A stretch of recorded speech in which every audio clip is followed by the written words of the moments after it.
Hello class, so we're going to talk about value. And value refers to how light or dark something is.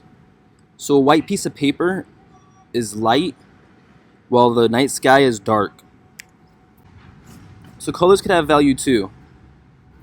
And we won't be using color in our class, but we will be using value to describe colored objects. So if you look at this red fruit, you can see that overall it has a darker value than the yellow fruit. If you look at the black and white version, you can see that. Okay. So what is the value scale? So the value scale is just one way to organize values.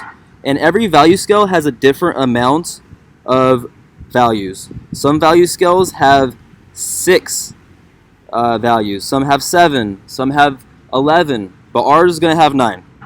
And on one end, you're going to have white, okay? That's the white of the paper, assuming you're working on white paper.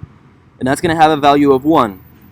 And at the other end, you're going to have a value of 9, which is the darkest possible value that you could achieve with your media.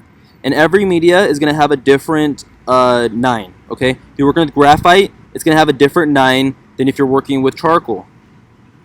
Now, the value in the middle, 5, okay, is halfway between the white of the paper and the darkest possible value that you could achieve.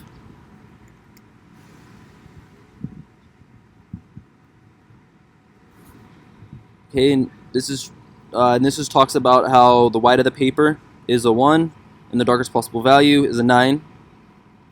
Okay, and then the 5's in the middle. And this is what you're gonna realize this when you're working on your value scale assignment. Or how light or dark something appears depends on what's around it.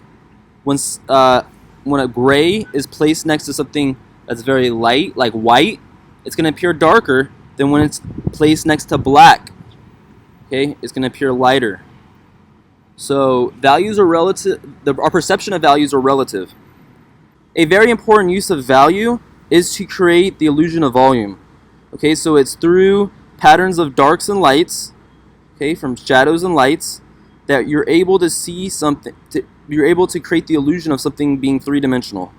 Okay, so if you look at this one to the left, if you look at the upper region, you could see that it looks three-dimensional. It's because there's a development of value. Okay, where it looks a little flatter, it's just lines down here. Okay, so it's through value. Okay, it's these valued sections that have the illusion of volume. Okay, the illusion of something being three-dimensional on a 2D surface. Okay, and that's really our primary goal in understanding value, is to create the illusion of three-dimensional form, since this is an observational drawing class.